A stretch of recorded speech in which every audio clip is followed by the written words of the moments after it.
Welcome to the Week in Review, the show that brings you up to date on the week that was. Here are the top stories. PM sounds warning about economic growth.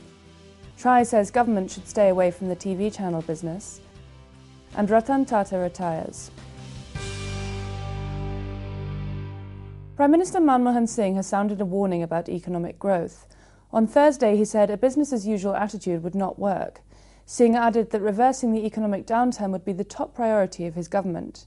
He was speaking at a meeting of the National Development Council that included state chief ministers. Singh said domestic challenges and the global economic slump had pulled down India's growth.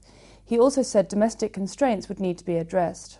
The National Development Council meanwhile cleared the 12th five-year plan, which is projecting 8% annual growth in the period to March of 2017. And Manmohan Singh isn't the only one concerned about India's economy.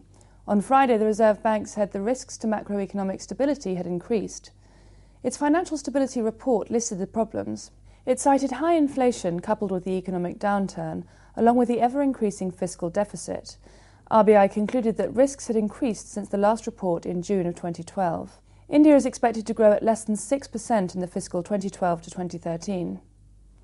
And as another spot of bad news, the government's advanced tax collections for the third quarter have only grown marginally, adding to concerns about the fiscal deficit. Advanced taxes in the 3 months to December grew 10.44% year-on-year to 78,266 crores. The government's revised target for the fiscal deficit this year is 5.3%.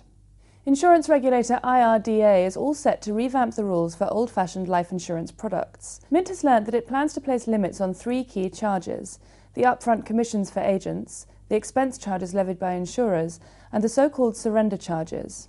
IRDA could also set minimum death benefits and minimum life protection for customers. If the proposed changes go through, they'll represent a comprehensive change in the way life insurance is sold in India. They could also address concerns about mis-selling and nudge the industry towards selling more long-term products. Telecom regulator TRI has proposed keeping the government out of the business of television channels. In a report released on Friday, it said that both the government and its organisations should not be allowed to broadcast or distribute television channels. It also said the government must keep an appropriate distance from public broadcaster Prasar Bharati. Of course, some state governments already run television channels.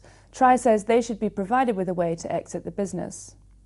Reliance Industries' retail outfit will now be able to get more funding for expansion.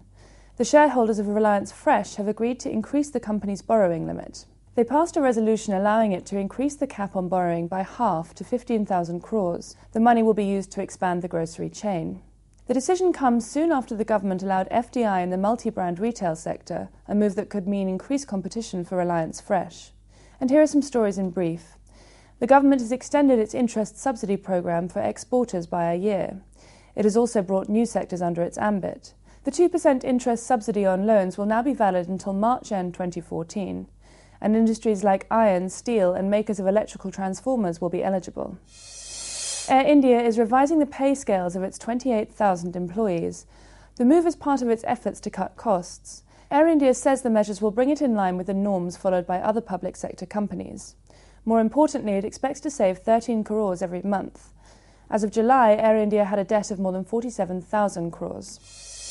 And finally, it's the end of an era for Indian industry.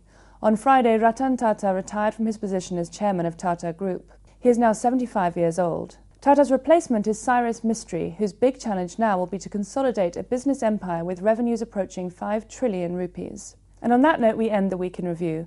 We wish you a happy and prosperous new year, and thank you for watching.